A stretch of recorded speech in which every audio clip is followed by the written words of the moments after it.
Okay, we're back.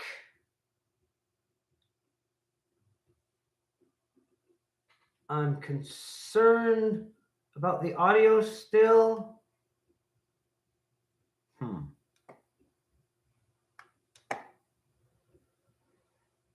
Right.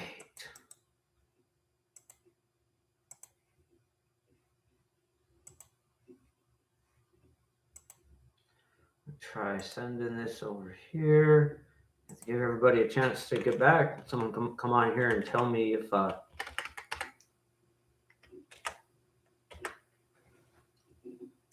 my audio is working now or not.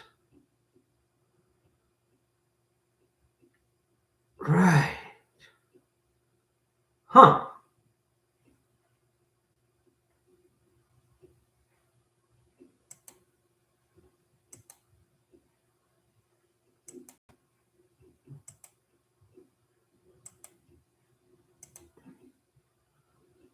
Okay.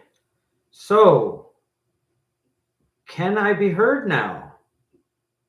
Hi. Kara, is the audio working? Can you hear me now? Is it actually excellent? Thank you.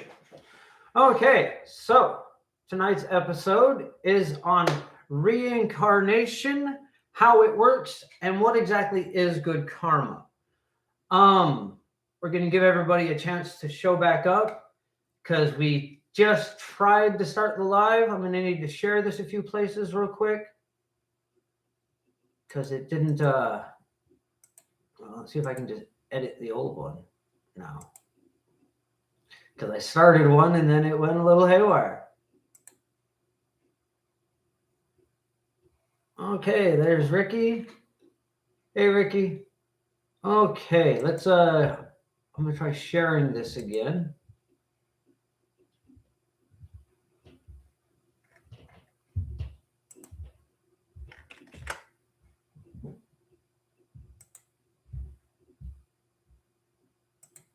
Let's see, did it work this time? Did it work still? Nope, that's not the right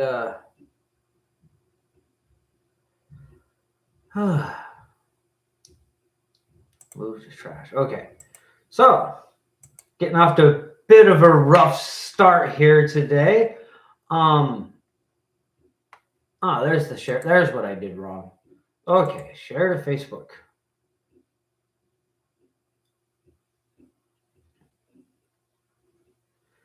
Like I said, we'll be talking about reincarnation and what exactly is good karma. Really, the proper word, I believe, is actually dharma out of the two. Understand, I'm not actually going to be talking about the technical Hindu concept of the idea because I don't have the right to speak for that. And us using the word, honestly, is very, in a lot of ways itself, cultural appropriation, but it's not, we don't have another word for it, so we just kind of have to go with that unless we want to invent our own word. Just a moment. On YouTube. Just want to get this shared to a few places on Facebook and get the old one removed. So that will take me just a moment here.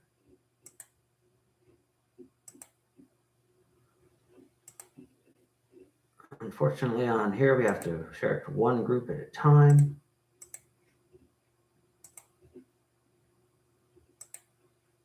Okay, let's click that. Hello, Romstead. Good evening to you as well.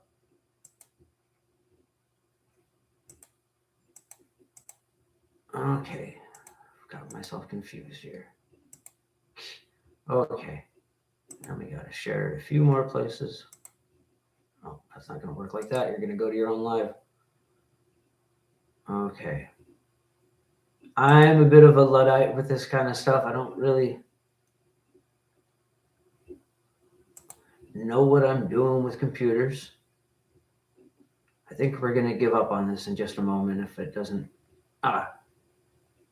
Here we are.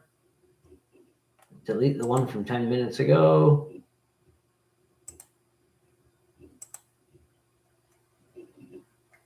share this one a few more places real quick.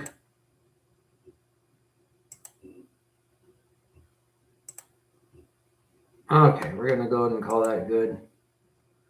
Okay, so we're going to give everyone a little more time to show up before I really start getting into it. Tonight's drink is once again whiskey and Coca-Cola. Well, generic Coca-Cola, and I always forget the name. Hello, Remy. Greetings. Welcome to my live. Like the title implies, we're going to be talking about reincarnation and what exactly is good karma. Now that I'm done doing all the sharing of places, we'll go ahead and start getting into this just a little bit. I'll probably repeat some of this a bit later once a few more people get on. But like I was saying, I'm not going to be speaking from the Hindu perspective, though the word karma is right there. That is a word that has very much gotten culturally appropriated. Unfortunately, I don't have a better word for a starting point on that conversation. But to be clear, I'm going to be speaking from my own perspective of what happens with reincarnation, what I can understand of it, what I essentially remember, and what has been told to me by the Horde and other beings that I have worked with. I do have fairly substantial past life memory at this point. Well, I remember some things, some of which I have been able to affirm, like I was telling the story last time about my life before this in Golden Gate Park and all the things that happened there. So there is some memory there. I have some memory of in-between lives, and I've done a lot of discussing with spirits and many of the Horde members and working with different ghosts and just actually interacting in that space enough to have a fairly decent idea of what happens in between lives. And that is actually, well, there are a lot of variables that play into that. I have quite a few episodes that I've done on the channel where we're talking about creating your astral platform and your dream platform. And part of the purpose of that is to ensure where you wind up in the afterlife. This isn't just something that creates a place of power from which to perform our spells. It is that. The dream platform and the astral platform is also a place to do your astral projections. But all of that, all of the lucid dreaming and astral projections, all of that has a twofold purpose. It isn't just something that we get during our lives, but it is a skill we pick up to help us navigate what death is like and what it's like between lives.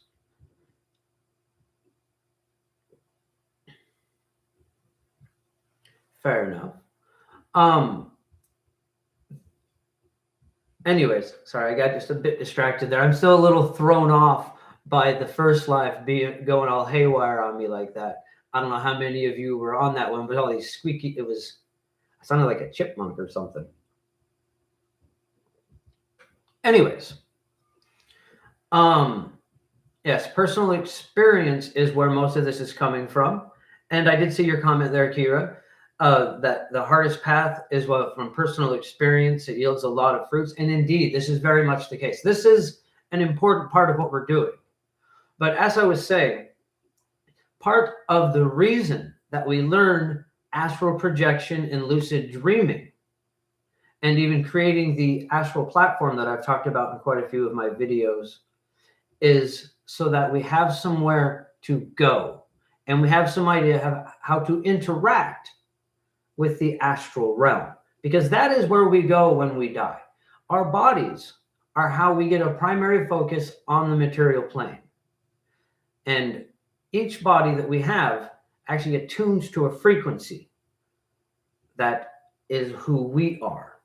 And that's how we most naturally get drawn down into a body. But I'm getting ahead of myself. We're talking about the astral projection. Yeah, part of the reason that we do the astral projection and lucid dreaming is so that we know how to navigate the astral world. Because when we die, what we really lose isn't perception of the fullness of reality, but one small portion of it. We are no longer directly connected to the material plane. And so we can't perceive it as readily as we could before. And things become much more like they do when we are dreaming. And the idea with having the astral platform then is to have somewhere to go so that you don't get pulled into whatever random stuff that you're going to think of. A lot of people, when they talk about near-death experiences, there's a reason that so many of these spirit experiences, and many of them are very genuine, come out so cliche, with this seeing of a bright light, with them hearing the voices of their loved ones, all these things that we associate with that moment that people have said, and often it's connected to this religion or that religion. People in different parts of the world, if they have a religious experience around their near-death experience, it mirrors the religion that is around them. In fact, there are atheists that have had near-death experiences and got converted to Christianity from their near-death experience. Now, like I said, there's a reason for this. And it isn't because Christianity is true or that any of these other religions are the one true path. It's that in that moment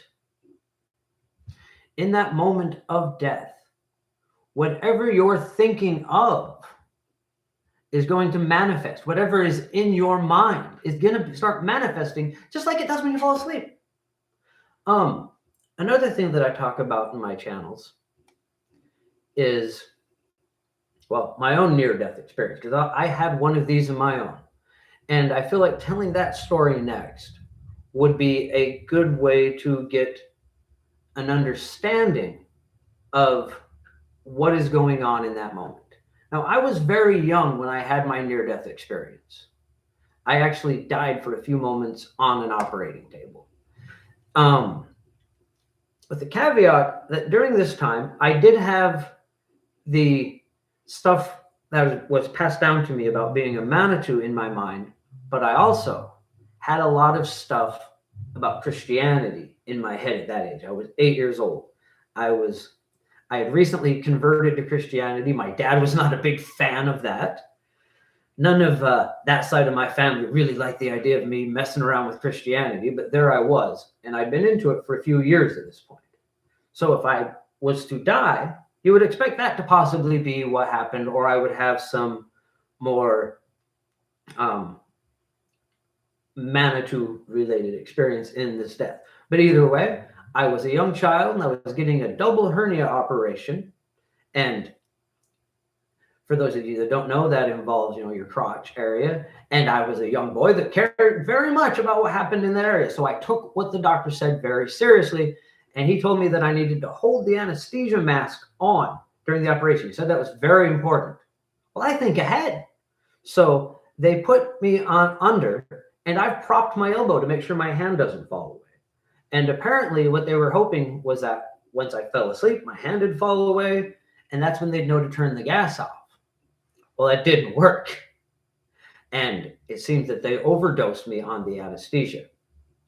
How this memory went for me is that I'm going back, I have the mask over my hand, I'm looking at the people, and they all start kind of spinning, like they turn on all these dots and start spinning around, and then I go under. And at first, I'm just kind of there, but also sort of asleep, partially maybe dreaming.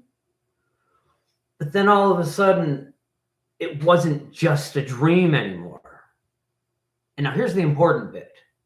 When I hit that moment, something in my mind Well, there was nothing. When I hit that moment, when I crossed that threshold and actually died for a moment there, I was in nothing. My mind conceptualizes it as blank, gray emptiness. But my memories of something followed me there. I knew where I was because in past lives, I had already hit this memory before. I had instinct, I suppose you could call it. But either way, in this moment, I knew this place was familiar, and I thought to myself, don't think of anything. Anything you think of here will occur. You need your mom. And then apparently my mom tried to storm the operating room, but that's about the time they must have figured out that I was flatlining on the operating table and brought me back. They finished the operation, and I was in there with chemical pneumonia for a very long time. But it's that moment there, that idea of whatever you think of is going to happen. And that's exactly where we start. Yeah. The moment you die, that's where you head for. Unless you have a cycle pump of some kind that you can that you have made some sort of arrangement with. There's another way around this. And that's where a lot of your religions do come in. But those aren't always places we really want to go. This isn't most of those aren't ideal scenarios, because then you are going into something. You're going into a heaven, into something else's paradise. You're not going into somewhere that is still under your control and under your will. Now, if we have the astral platform, and when we dream, we keep going back to the same place. This place I keep calling the astral platform, dream platform. If we keep astral projecting to the same place, if we keep dreaming of the same places, then when we pass, we can go there and get a clear idea of what it is we want to do. Now, it's been said before, that anyone who says that they know what happens when we die is either lying or trying to sell you something. Now, as far as I know, I am not lying. And as far as what I'm trying to sell you, I'm trying to sell you the idea that you are free. That is important to what goes on in the future with this reality, that we all understand our freedom, that we exist, that we are all the center of all existence, and that we are all, for lack of a better word, God. Is there anything specific that decides if you get reincarnated or not? You and your ability to avoid or go forward into that. I mean, if you go into one of these cycles, because these different religions, they do exist.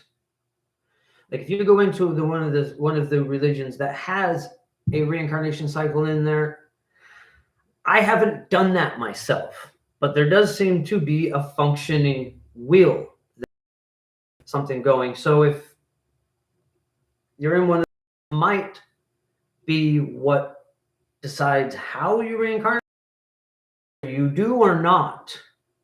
That, from my understanding of it, well, you can choose to try to avoid it as long as you can, but eventually, essentially, you're going to get bored enough to come back. Now, that doesn't mean you come back to this reality. There are multiverses. If you get out to the point where you're up there all the way with your fuller self, maybe you won't decide to come back to this reality. But the material plane is part of this. Becoming reborn is just as necessary as dying. Waking up is just as necessary as falling asleep. We need that other part of the cycle. And it is a thing that exists in perpetuity. There is no real moment where this ends and we become, well, there's a moment outside of that. The people that I call the horde or the collective, that moment that we all get to where we realize our interconnectedness with all things. And that's what we're trying to get to, what we're trying to understand. But that moment is outside of time. That is what I also have referred to as the audience. That is the part of us that is perceiving all things. And when you're perceiving everything, you start wanting to interact with something. And so we get reincarnated. We get reincarnated because it's interesting, because it's what there is to do. It's what keeps reality moving. Okay, I'll slow down on that a little. Apparently I'm thirsty.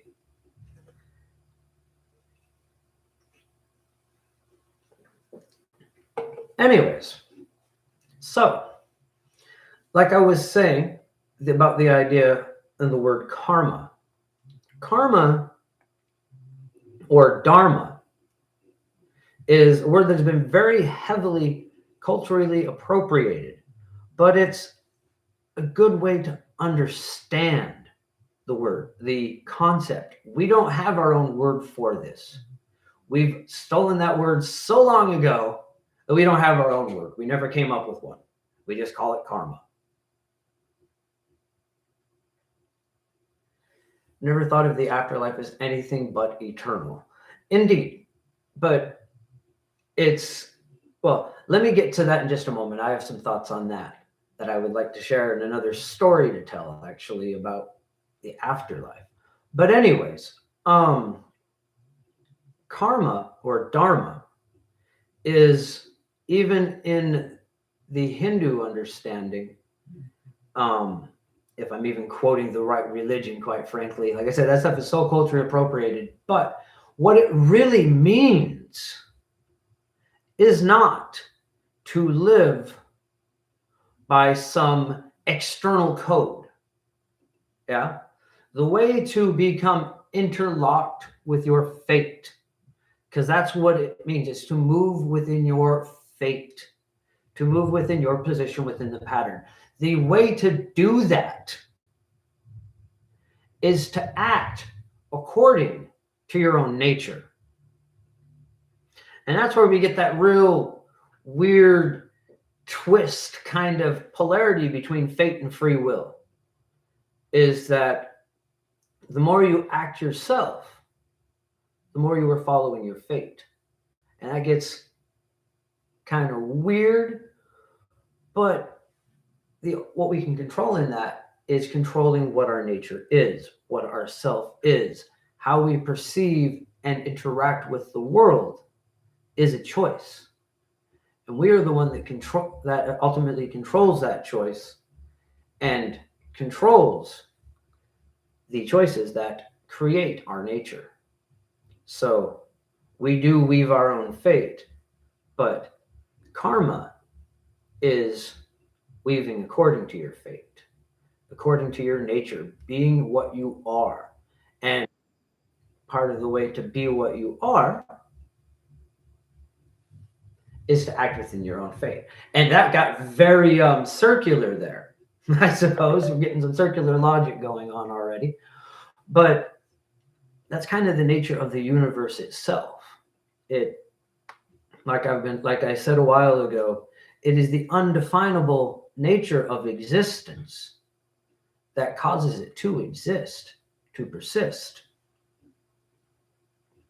When I died, I went out on the very edge of existence. And what I found there was literally nothing. And whatever I perceived, whatever I imagined in that nothing would begin to take form.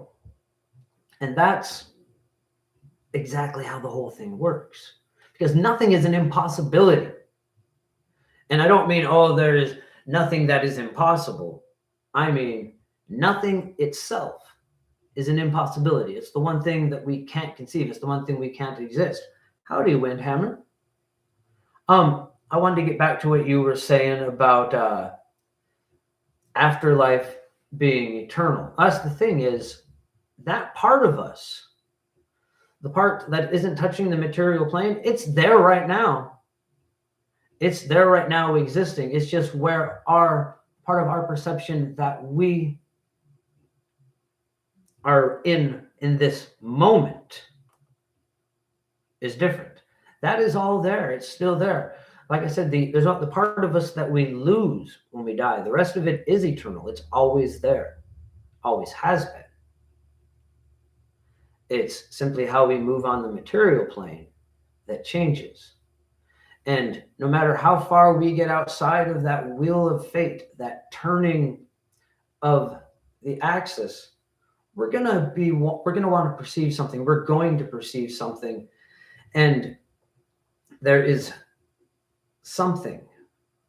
And like I said, once you perceive all things, you're going to want to interact with something eventually.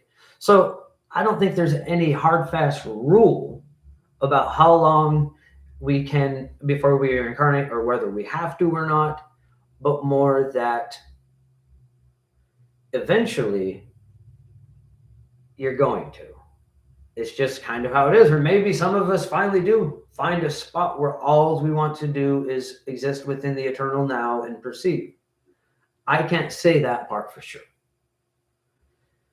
I do know that the idea of not reincarnating is met with a lot of skepticism in the circles that I speak with in the Horde.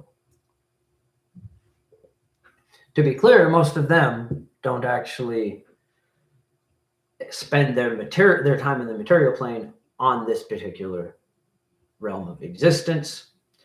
And I don't know, maybe some people here for longer rests. But on that same token, I talked to them in the last live. Yes, live art. Hey, Jesse, how's it going? I talked about in the last live, about my past life, where I was a hippie who died in I died in Golden Gate Park in San Francisco in 1973. I was born 6 years later.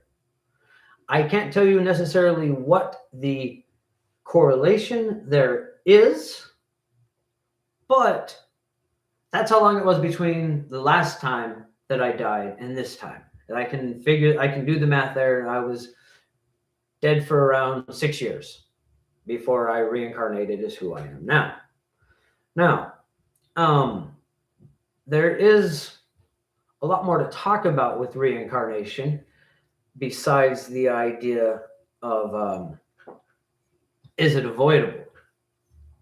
Because the more prominent question that I think, well, the more important question to me is if it is something that is essentially unavoidable long-term, simply from the fact that, well, you're going to want to interact with something. Do you think we can reincarnate before our last life? I don't think there is a last life, but I'm not quite sure what your question is there. You'll have to rephrase that. We can reincarnate before our last life. Oh, like, do you think that there's a first life and then, I don't know. Anyways, what I was trying to say was that one of the most important things. Oh, okay. Yeah. Okay. So can we incarnate in different periods of time? That is a very interesting question. I'll get to that in just a moment. And actually that kind of is part of what I am about to get to, is controlling when and where we reincarnate. The time thing, I'm not entirely sure, honestly. I would like a more solid answer to that question. That's one of them things that when I ask, because like I said, I am, I do speak with the horde about these types of things, and that's beings that are in the all thing, and to also ask myself from that perspective about these things. And I don't understand the answer. I don't know how else to say that. I have, like, yes, but it won't affect this timeline, but it could if you did it. It's not something I fully understand. It's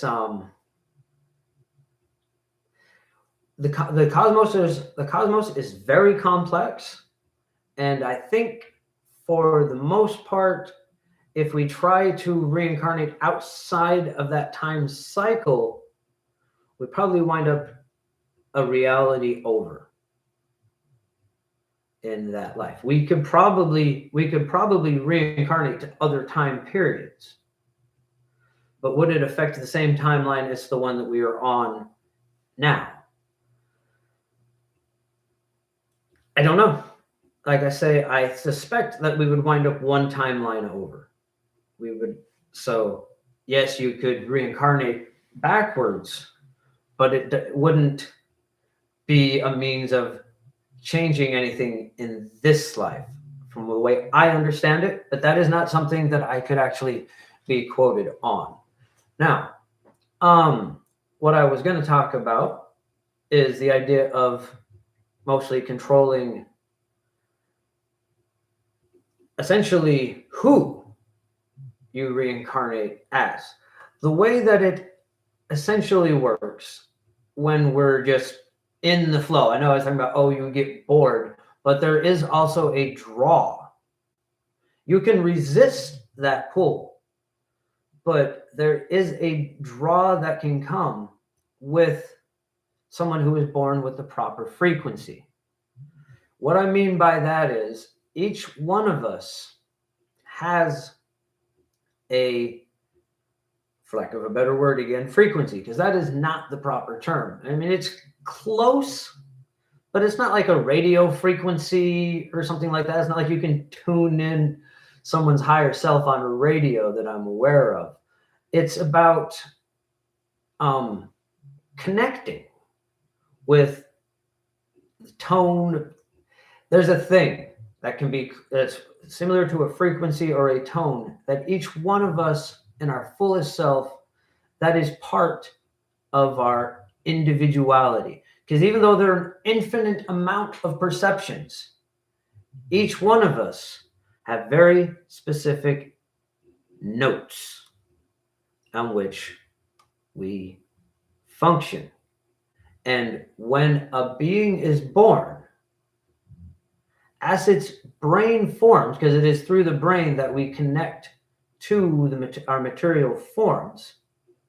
So yes, more of a tune, more of a specific tune or tone that each one of us resonates on. And when a brain is born that resonates on that same frequency, it will call to you. It will call to that fuller self. And I am aware, this part I've been able to understand, that you can resist that pull. So there are ways that, yes, you can kind of avoid reincarnation, but I felt wrong when I said it. Like, I know I've had conversations about this, but as soon as I said it, I feel like I'm missing something there. But when a brain hits that particular tone, when it is born, it will draw the fuller self down to it. And that is how we react. That is how we interact with the material plane, is by matching ourselves to a brain, because each brain has a tone as well.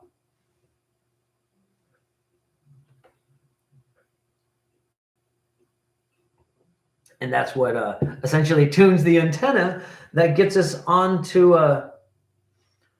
the Eric saga. Jesus loves you, Christ is king. I'm sorry for you, Eric. But you are actually in a place where we believe that all of us are gods, essentially, and that we have the freedom to not have to listen to your God or go to wherever it is that he feels we should go.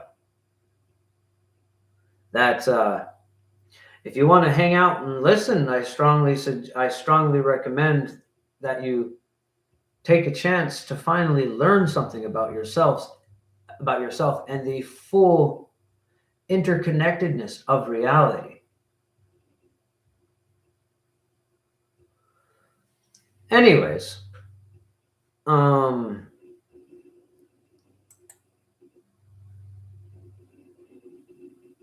let's see. How do I do that? There we are. I'll go ahead and put you in timeout.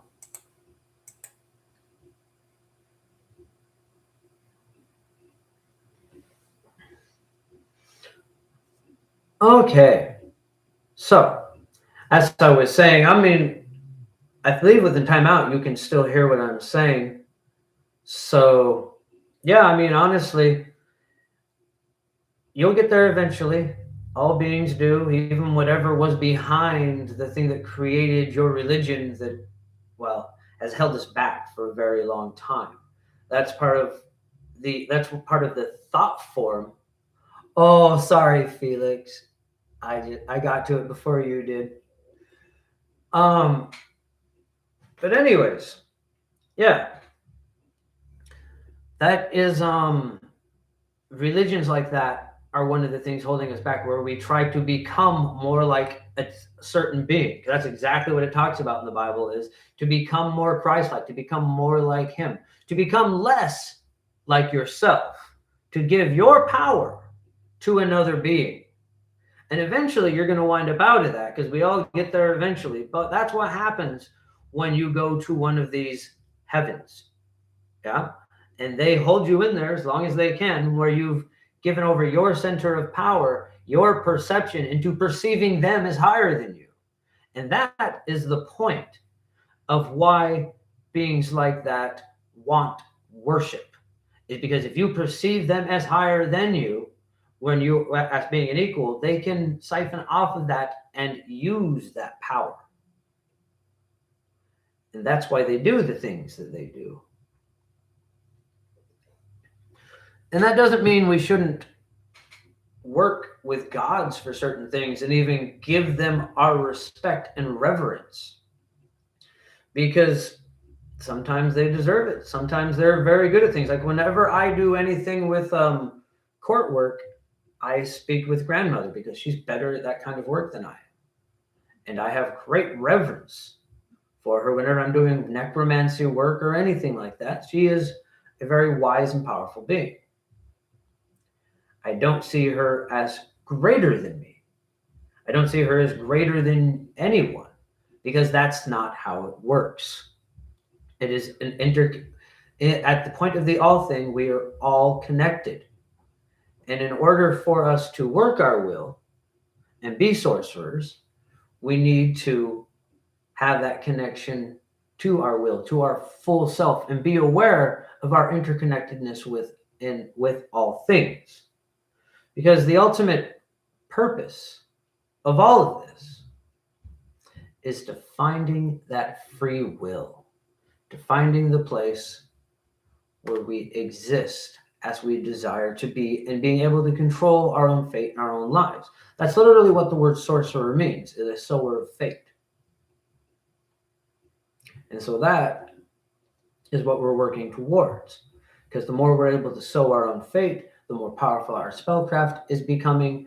And whether you're seeking more powerful spellcraft, or you're seeking the personal enlightenment of achieving that full free will and connection with the fuller self, they're the same goal. And even if you are pursuing that interconnectedness of all things, that giving over of communion with all, it's the same place. Because you cannot be fully aware of your interconnectedness with all things if you are not aware that you are also the center of all things. But the center is infinite, that there are a multitude of centers, because each one of us is a perception. Each one of us is the root.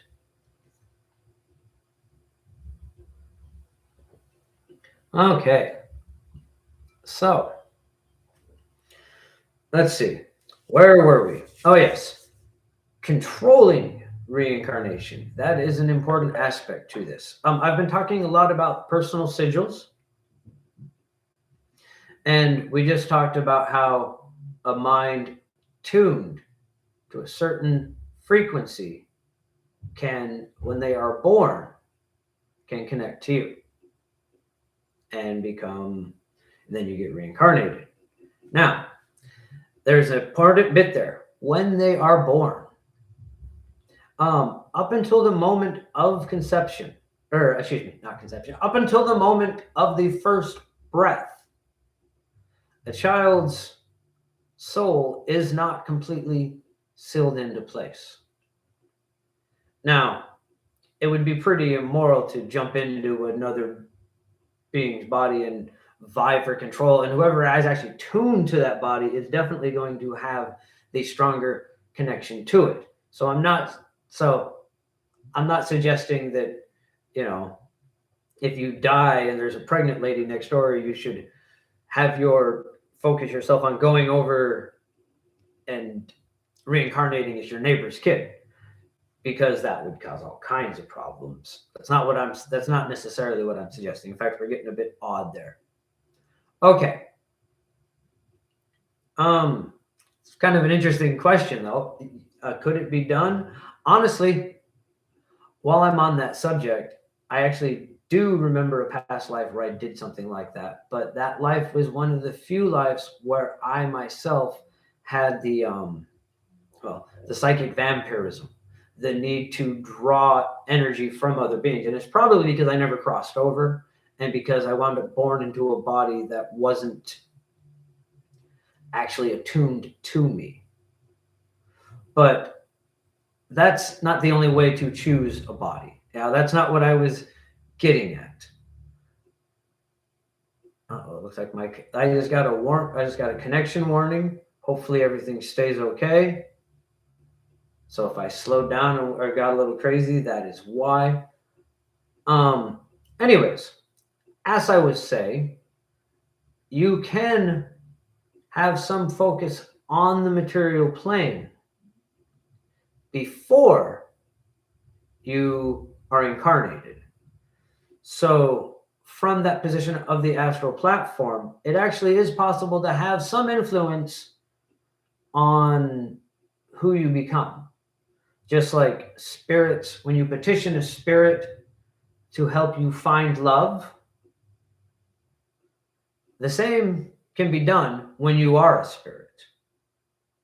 So you can actually focus on what it is you want to be born as and where. And that has some influence there.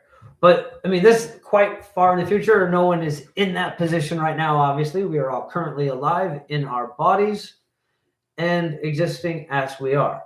But you can have some influence on where you are incarnated. And I've actually done some work with spirits, helping them enter this reality. That's a big part of what was going on with me with the May 5th in 2012 and what has been going on since then with the S1 project. That's part of what's going on there, is opening that connection so that beings can reincarnate on this planet that weren't able to before. But I feel like I'm getting way off of track.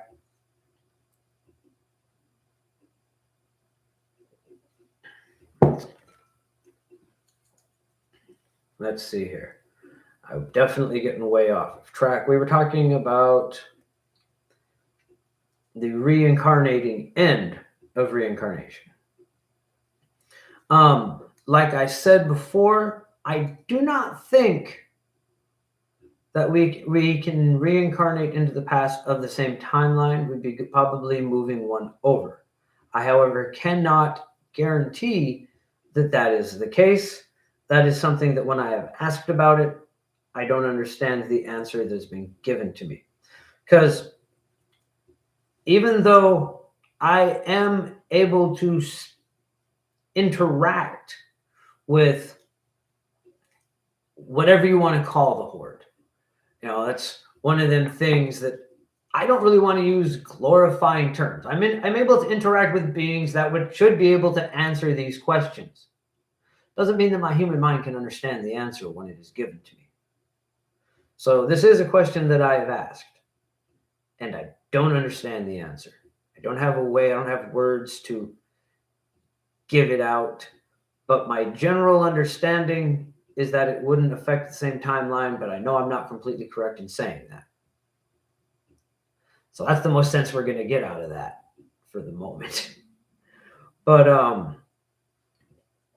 as I was saying about reincarnation, now, the interesting bit about that is then we talk about the other kin.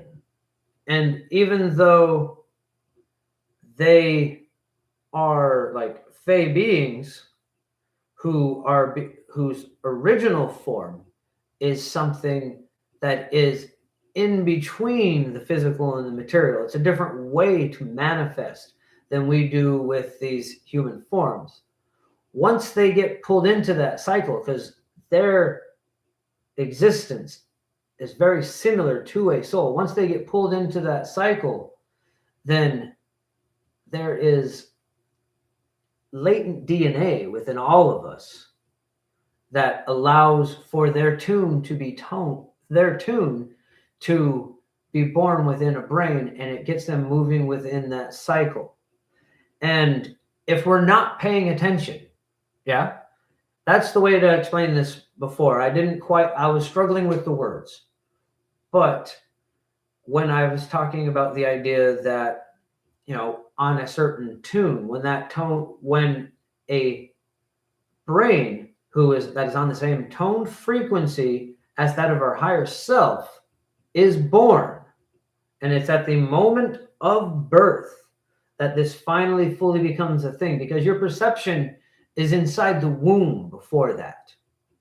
You're not fully perceiving your surroundings. You were inside of the womb. But once you were born and your eyes open and you exist in a new world, that is the moment. That right there, that first breath with that first perception outside of the womb, that is the moment that the full connection is made. And in that moment, oh my, I lost it again. I was trying to explain about the tone. Okay.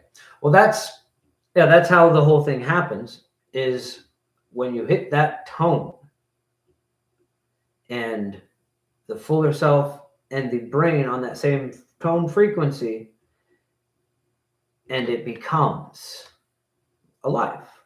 And you become whoever you're going to be in that life. And I'm missing a big part of the point I was trying to get to there. Oh, yes. So if we're not already cohesive, that's what we're working on here, right? Is creating cohesion in between lives with things like the personal sigil, trying to connect to the fuller self as much as we can in between lives so that we can become more aware of who we are. When we are not doing that, in between, our dreams are much like, non-lucid dreams. There's the difference. If you haven't created that cohesion of the soul, then in between lives, rather than your dream being like a lucid dream, something you can control and exercise your will over, in between lives, you just kind of flitter about in different dream states, perceiving whatever you move into. And maybe you'll come out of that and get cohesion and then be able to focus on how and where you'd like to be born and put some influence into that, but most likely not. You simply start moving within the cycle. And a lot of the other kin, even, because they don't have that full cohesion anymore, that's how they got pulled into the cycle in the first place, they are experiencing that often too. And so are most human souls. Anyone that is not getting that anyone that is not creating that cohesive continuation between lives, that's what's happening. They're going into basically a big spin, a big whirling pool of perception as reality spins around them, and they move within that until the brain hits the tone that pulls them out of it, and they're reincarnated. And that's part of how we have this loss of memory. That's part of the reason that my memory has become more coherent from life to life, is that I have become aware of this. I've become paying attention. And that is the real key. Yeah. Is connecting to yourself, becoming aware of your own existence, and just, well, actual self-awareness, observing the self, keeping cohesion of what it is that you are, and identifying that it is all one thing. And I feel like that didn't make a whole lot of sense. Sounded like a bunch of word salad. But that is exactly what is going on here, is that it's simply that finding a way to become lucid. That is why it's important to do the lucid dreaming, important to do the astral projection work, important to create the cohesion of self. Because the more in focus that is, the more we are in control of the moment we pass over to the other side. The more we are in control of what happens there, the more we'll be in control of where we wind up reincarnating the next time, and can keep cohesive, can keep a full connection to what it is we are becoming.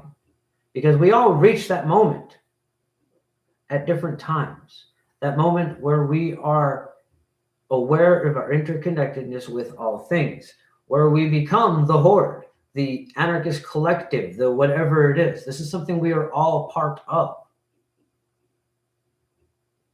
I feel like the best way to for all of it, because the horde, saying words like the horde or the collective has different connotations, and these are maybe even just parts of that, because I do know that there are distinct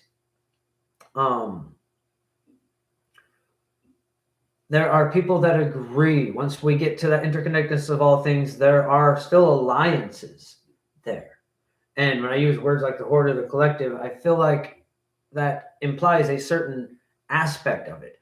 I feel like the best word for it is the audience, the viewing audience. That's why I've talked before about the idea of breaking the fourth wall, because there is a moment, there is a place where everything is conceived and perceived, and we are all aware of all things. And that's what that we are doing when we are outside of the now as the fuller self. We are perceiving. We are being part of the audience. And so when we talk about that interconnectedness of all beings, that interconnectedness of all things, to where we are perceiving even each other and all things that are occurring, that is the audience with which we can break the fourth wall. And that is what we are trying to connect to, and allow not only this self to be more understanding of existence itself and work its will, but also this is something that our fuller self benefits from, because it is then more able to fully interact with the material realm, which is what it's doing when it chooses to reincarnate as you. It is wanting to interact with this realm. It is wanting to experience it. And this makes us a fuller avatar for our will. In fact, that is actually a great word for it. We are the avatars of the audience. Each one of us a piece of a puzzle that is connected to the very center. Each one of us is connected to that. We are all the center of existence, which I've repeated that a few times in this live. Okay. I think at this point I've said a lot of things that somewhat made sense. But I feel like maybe there might be some questions about about this. If there's anything that you guys wanted to ask me about reincarnation or how it goes, I might have an answer. Like I said, I actually at this point do remember having died several times. I very much remember have different deaths and how it went. Oh, I was going to tell you another story. I have another story that I was going to tell about my friend whom I call Saint Jared the Black. Jared was a very good friend of mine who I knew a long time ago. And he was actually Mormon most of his life. He was a drinker and a partier and a gambler and all those things. And in the Mormon religion, when you die, if you do all those things, but you were still a pretty good person, there's a place you go with all the drinkers and the smokers and the gamblers. And he stayed Mormon, aiming for that spot.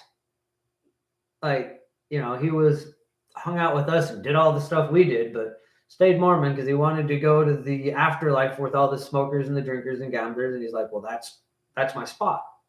But either way, he was also, in a lot of ways, pretty much an atheist. Anyways, as much as this sounds like a cliche story, this is exactly what happened. We were getting drunk one night in a hot tub. And everyone else had passed out at the party except for Jared and I. And we just make this deal that whichever one of us dies first will make an effort to come back and tell the other what the afterlife is like. Now, sadly, it was like less than a year later, Jared died. It's actually pretty sad. But we're not don't have to get into that part. It was very sudden and unexpected. But yeah, Jared dies. And 3 days after his death, I get a message from our mutual friend on MySpace. That tells you how long ago this was. I got a message from one of mine and Jared's mutual friends, Jared's roommate, one of his best friends. He gets a hold of me. He's like, hey man, I need to talk to you. It's about Jared. Give me a phone call. So I call this person. I may have already said his name, but I'm going to try and leave it out of it. Anyways, I call this person and he calls and tells me that he had a dream that Jared came to him and told him that he needed to get a hold of me to tell me there was no afterlife. And I started laughing.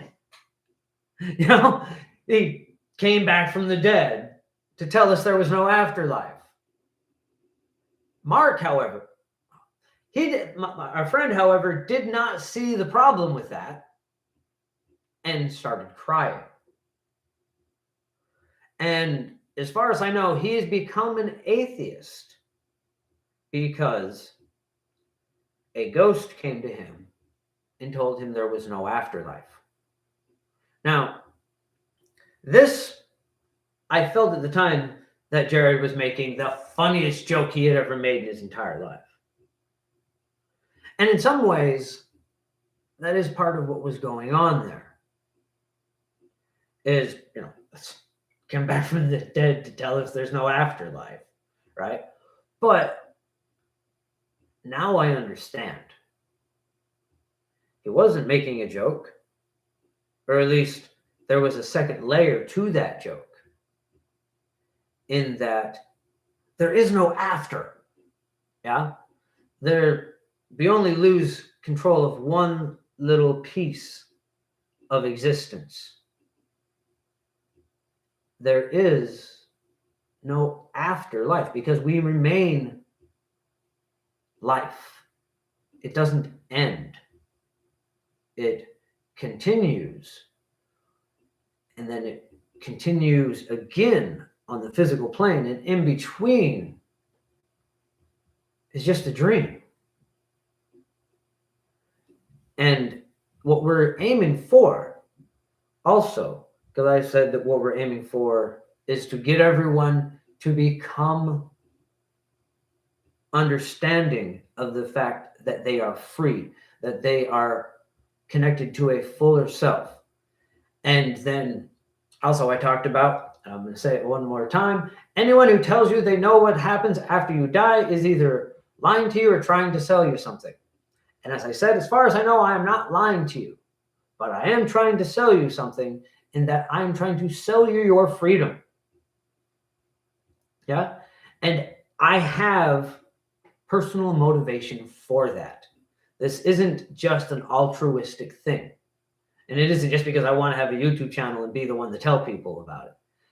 It is because that is how we correct the balance within the spheres. That is how we correct the balance to the physical plane, or the material plane, between the material planes, the astral plane, and the mental plane. That is how we fix it. Is everyone becomes more willful. Everyone becomes moving in a manner that is more magical, more themselves, more as according to their own nature. Yeah. The karma that I talked about earlier. We got to start having actual good karma to bring reality back into balance, because we are completely out of whack right now. And when things are brought back into balance, the power of magic becomes stronger, and sorcerers are more able to affect fate in the way that they sow it. So that's what I'm trying to sell you, is the fact that we need to create a more beautiful world. We need to create a world where we are acting within our self-expression. We are expressing ourselves and our nature with the way that we move. What is art but self-expression? So what I'm asking, what I'm trying to sell to you is the idea that we should beautify the world, that we should be artistic with the way we exist. Yes, with greater power comes greater responsibility. This is that moment where we have to realize that we need to each take responsibility for our own lives. Oh, hi, Black Unigriffin. I'm glad you got back to us. Yeah, I had to restart the channel, the live. But that is what I'm trying to sell you, is the idea that the world should be beautiful, that existence is many-fold and spectacular. And in order for us to correct the balance of reality, that's what it takes, is to act with will, to be aware of our interconnectedness with all things and be connected to that fuller self. We're never going to truly become our entire fuller selves in human form. It'd blow your brain. That's like what I talked about earlier about how, I asked them a question about reincarnating in the same timeline in the past, and my brain could not process the answer. You can't be your full self inside of this tiny little brain. Wouldn't work. You'd fry the thing. You'd blow every neuron in your brain. But we need to be aware of our interconnectedness to it and be connected to it. Okay. I'm going to call a very brief intermission. I'll be right back. Less than 5 minutes.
Okay. Thank you. Oh, left the door open.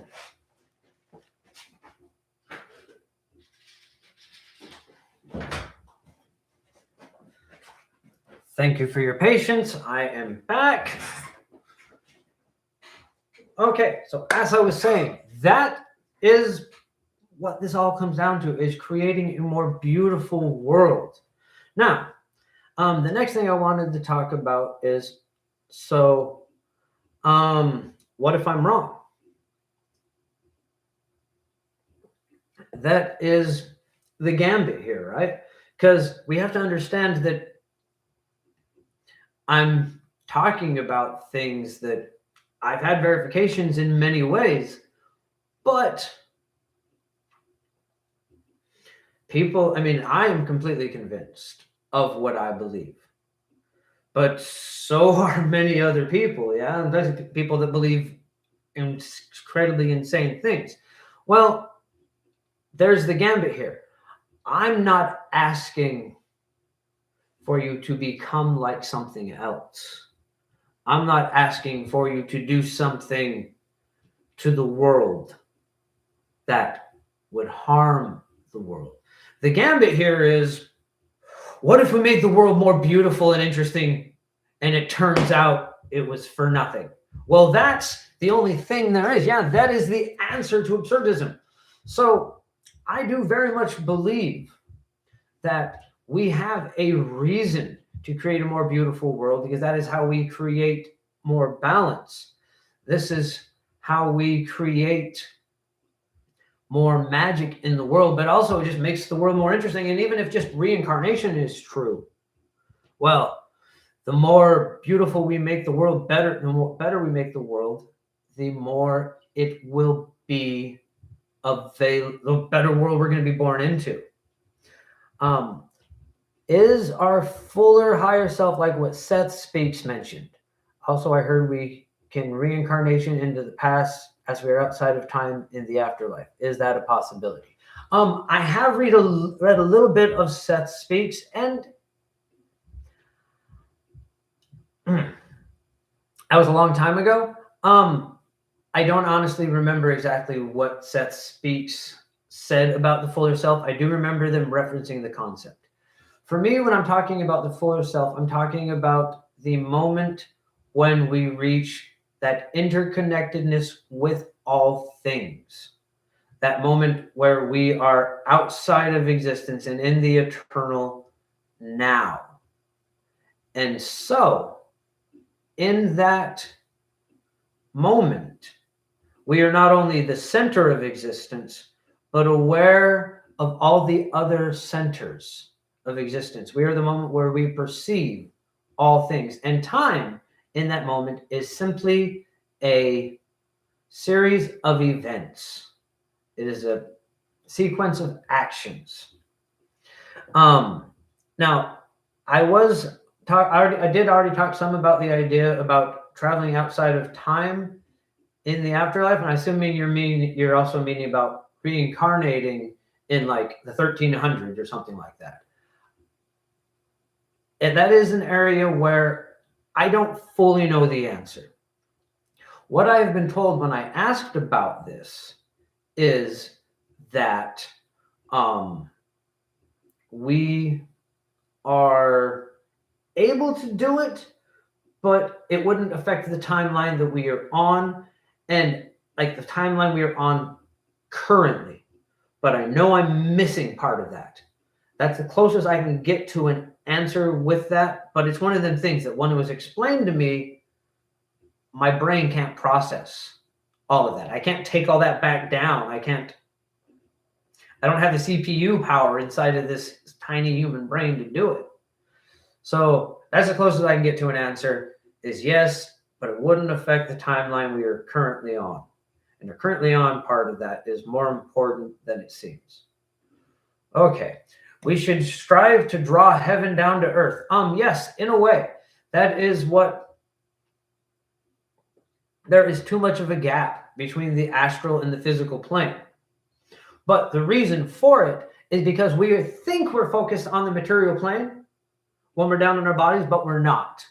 We are focused on the story that has been given to us. We are focused on a very particular point on the material plane, and it's an affliction of Western society, and it's present, well, in most human societies that exist today. We are focused not on what is actually going on around us, but the narrative we have been fed. It is one of the things that are keeping us all perceiving in a certain thing that isn't actually real, but under someone else's control. And that's part of how we are kept from drawing heaven down to earth, drawing it closer, because we're not fully in balance. Our mental and physical and material plane thing is going like this. It's all weird. And so that pushes the astral plane up. It's like we're in a long pointed pyramid, if you're going to do it as a metaphor. But there's the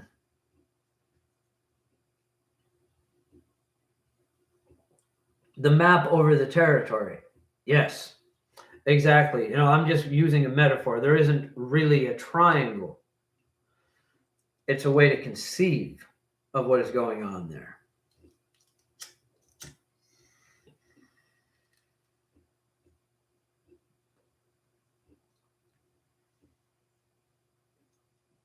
Yes, this is very true, Kira. I have no idea. I'm assuming it's Kira. If I'm mispronouncing your name, I apologize.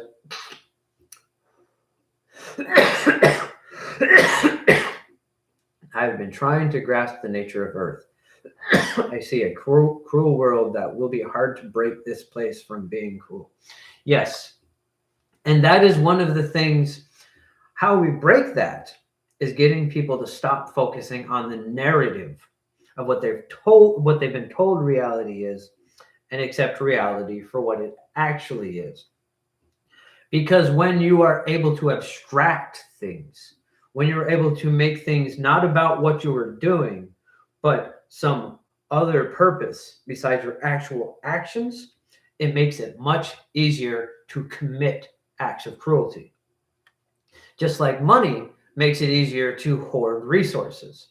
Because like if you had a whole bunch of cheese sandwiches and someone was hungry, it'd be much harder to not give that other person one of your extra cheese sandwiches you're not going to eat than it is to see someone hungry when you have $100 in your wallet and they have none, and not help them get food. So the abstraction allows for an excessive lack of empathy. Once you abstract things, then they can be seen not as what they are, but what the narrative tells you they are. Yeah? And that's exactly the thing with reality itself. We have abstracted reality to all these different little bits, all these little pieces of what we've been told it is, and we think that's how it is. So we stay focused on that and don't pay attention to the full reality. It's part of what our brain itself actually does. I have an episode on my channel that's called The Brain is a Lying Bastard and Cannot Be Trusted. And I talk in there about the psychic sensor. And the psychic sensor, that's actually a term brought on from Peter Carroll. Oh, we're going to start doing a live, not this coming Wednesday, but the Wednesday after that. I'm going to start doing lives on Wednesday as well, and we're going to be doing a book club. Liber Null, I believe, was the one that was requested when we started talking about a book club, but we're going to start doing that on Wednesdays. We'll start with the Liber Null, and once we finish that, we'll go on to another one. But anyways, Peter Carroll called it the psychic sensor, and that's a particular part of it. Indeed, Windhammer. But that is a particular part of this idea, because our brain is constantly trying to make sense of everything, yeah? It's trying to piece together the story. It's trying to figure out what's going on. Because it has to do that from the information that we have. And if it didn't do it to some extent, you wouldn't know what was going on. You just wander around in circles banging into the walls or something, because you wouldn't know what to do. You wouldn't have a narrative. So we do need a narrative. But our brain tries to create that narrative, not just off of what we perceive, but what we've been told we should perceive. It is more focused on that, and so it creates that as what it tells you is going on.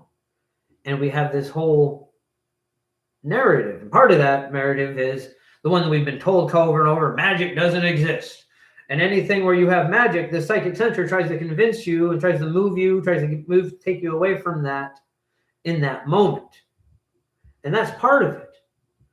But it's a full narrative. Yeah, it's not just the people constantly telling you magic isn't real and dreams aren't important and all that kind of stuff, and that life is just cruelty and beauty doesn't matter. Yeah, it's more than that. It's a full head package. It's a whole box that they try to place your perception in. And we have to rewrite that. We have to take away the abstractions. We have to, as Windhammer is saying here, we have to remember that there is magic in every breath. There is poetry in every motion. And that is literally what keeps existence moving. I keep talking about the audience choosing to perceive, our fullest selves choosing to participate in a story that is the current timeline, that is the existence of what we are. That's what makes this part of the nothing something, is because we have chosen to perceive. We have chosen to perceive this story that is going on around us. And the more interesting that story is, the more interesting it is to our fullest selves, the more of our actual perception comes down to this timeline, and the more we will balance out this reality, because from that perspective, we are able to remove the pieces of the narrative that don't actually fit. There is a narrative we are constantly fed and handed that alters what we see, alters the reality around us, simply because of how we see it and what our brain tells us is going on. And I feel like there was a point there that I missed that I wanted to get. Let me think back for a second. I wish I had like a little transcript written out to the side there of what I've said, so I could see what it is that I missed something. An important bit there. We were talking about the narrative and the psychic sensor, and how the psychic sensor is just part of a larger package of what we're told the world is supposed to be like. And it causes an urge to conformity. Yeah? It gets, once again, all of our perceptions aimed at a certain thing. And that's part of what gives it existence. Like I've said many times, the law of perceptions states that belief imparts reality. And that's where it happens.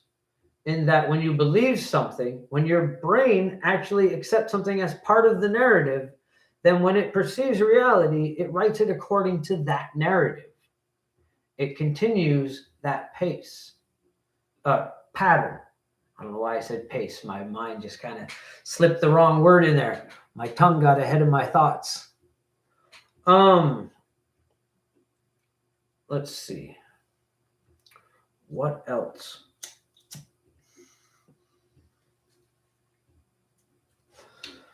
What else? There was a bit there that I'm missing,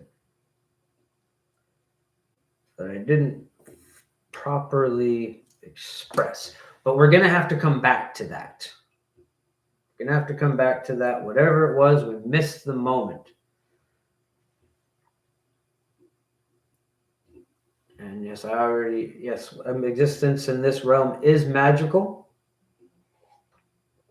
as it is in all realms, because that is the nature of existence. Existence itself is a spell being cast. It is a spell being cast by the perception of the audience, of the gods, if you want to call us that. And because each one of us is, as I said, the very center of existence. So what is that? Each moment of existence is brought into focus and woven as a product of the perception of gods looking back at what they have already done. And that changes because time is simply a sequence of events. And as we become part of that, and I said already done, but there's the bit that I needed to correct. I knew something was wrong with the way that I said that. It is not what they have already done, but what they are doing. And it's not even that, because they exist outside of all of that. They perceive each moment of time at the same time. They can see them as series in a chain, because they perceive all things. And time is definitely something that they are stepping outside of. So that gets us back to that question that's been asked a few times. Can you reincarnate into the past? And I've answered it several times the same way, but I know there's a bit there that I'm not quite getting, which is why I keep coming back to it.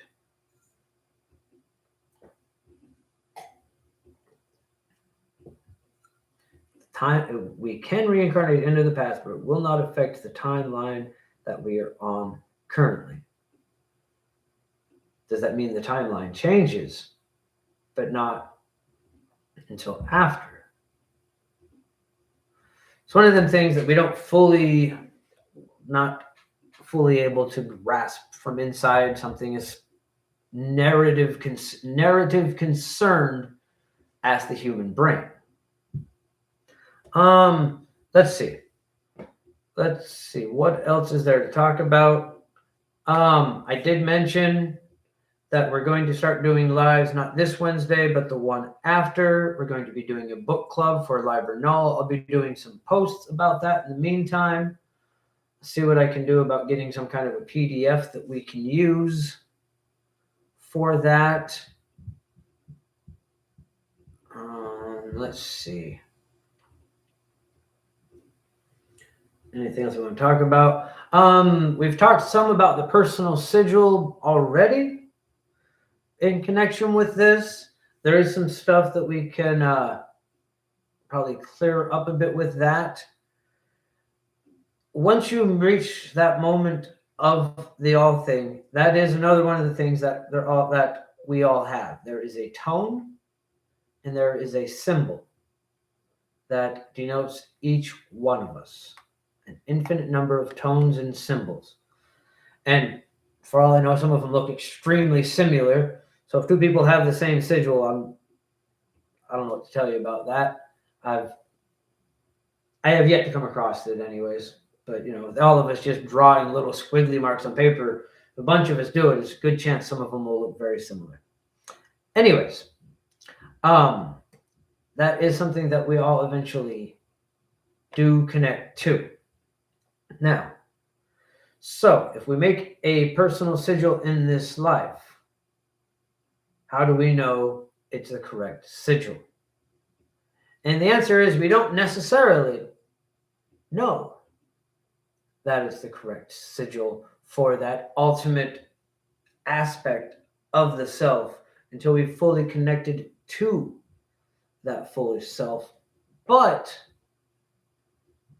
the creation of a personal sigil still gives you cohesion. And because we're making it as a personal sigil, if it is not the ultimate shape of what that symbol should be, it is still a representation of it.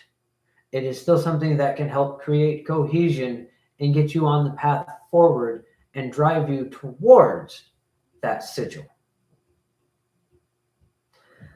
So I wanted to clear that bit up. I think we're pretty much done for today. It's been fun. Thank you all for joining us. It's been a good day. I hope that I've made sense. If there's any questions anybody has, now would be the time to ask those questions. Well, I mean, you were free to ask questions at any time, but I guess this is more of a last chance kind of thing. I can't think there's much more that I want to cover. Like I said, we are going to start a book club. See what I can do about sharing that without breaking any kind of copyright concerns. Thank you, Romstead. Yeah, Unigriffin, I think that that's it for now, unless you have any questions on the topic that you wanted to ask about. I'm certainly open to some questions and answers. I don't have anyone that's requested a public reading for tonight, so we're not going to be doing that bit tonight. There are some there is a member actually that has requested a reading. Fair enough. Yeah, I do have a member at that level that has requested a reading, but they haven't requested it to be public. So we won't be doing that part tonight. I think I've pretty much covered everything that I have to say on this topic. We're going to be talking more about dream platforms and lucid dreaming here in the future, because I'm realizing how important that is for the eventual goals that we are trying to achieve. And it's been a while since we talked about that kind of thing. So we'll be talking about that very soon. But for now, yeah, I think that's going to be it. Bright blessings and an interesting fate. This has been Sorcerer Tal.